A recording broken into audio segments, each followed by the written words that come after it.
Welcome back to another Deep Dive Techstination Weekly Wrap-Up. I'm Fred Fishkin, but your hosts for this podcast are AI generated by Google's Notebook LM. Not quite perfect yet, at least sometimes, but I hope you'll find it worthwhile. Here we go. All right, everybody, welcome to another Deep Dive. Yeah. You ready to do this? I am. Okay, so this week we're taking a look at the interview section over at Techstination. Kind of like our usual hangout spot, right? Yeah. This time we're looking at the week of March 2nd through the 7th. So anything from that week. A lot happened that week. A lot happened that week. And that's what makes it interesting for this deep dive. I think so many things happened in just that one little slice, that week in March. It gives a really good snapshot of where the industry is and maybe where it's headed. Yeah, exactly. So, just looking through all these interviews, what are some of the big things that jumped out at you? What were some of the themes that you noticed? Well, one of the big things is this idea of sustainability, Okay. Especially when it comes to home tech. And a great example of that is the interview with Pila Energy and their mesh home battery, right? The mesh home battery. Ah. Okay, so yeah, what exactly is that? So imagine like a network of smaller battery units that can be distributed throughout your home. Okay. And they communicate with each other. They optimize energy storage and distribution. Mm-hmm. And the idea is to move away from a single bulky battery unit towards a more flexible and scalable system. Okay, so instead of having like that big power wall thing that everybody's getting with their solar panels, Yeah. you're talking about something that's actually built into the house in different places. Yeah, potentially, depends on how they implement it. But it's a cool idea. So it's like you're turning your house into its own little microgrid, kind of. Yeah, and that's a big part of sustainability, right? Like people being more self-sufficient and having more control Right, over their energy. right. That makes a lot of sense. And, talking about giving people more control and bringing technology to everybody, I was really fascinated by the Envision Ally AI tool for the visually impaired.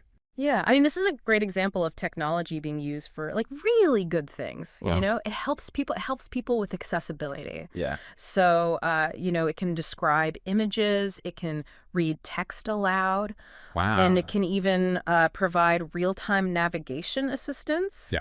And it does all this through a user-friendly interface, which is important. It's not just about the technology, it's about making it usable. That got to be usable, yeah. Exactly. And I think we see more and more companies moving in that direction. Yeah, and that's exciting. I think that's really cool. Yeah.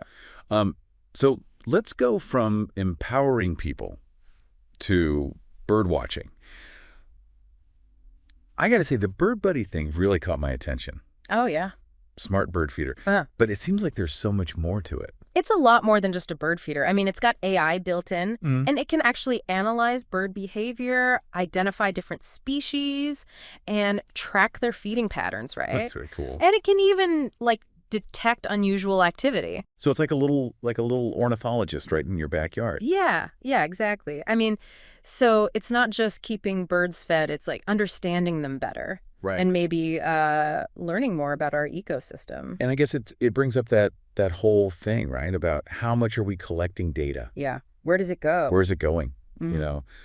Are our homes just going to become giant data centers, with everything tracked, even the birds? It's a good question. It's a balance, right? Like we want to learn more, but we also want to make sure our data is safe. Right.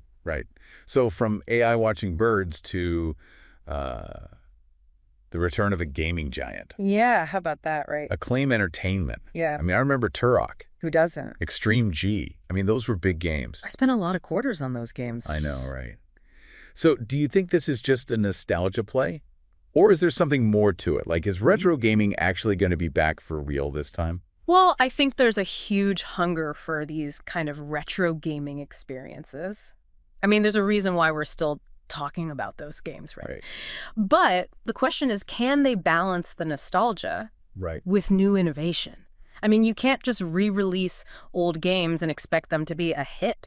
Right. You got to give them something new, something that's relevant to today's gamers. Something that's fresh but also kind of familiar. Exactly, yeah. Capture that spirit.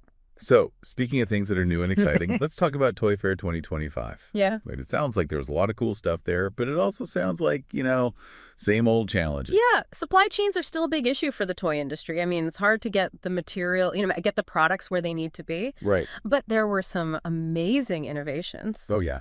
Like what?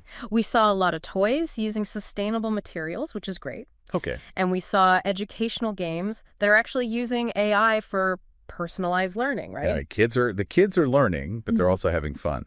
Yeah, and that's the key, right? Exactly. That's the key. And we even saw some interactive toys, which is cool. Oh, nice. Yeah, toys that actually encourage kids to, go outside and explore. Get away from the screens. Yeah, which I think we all want. Definitely.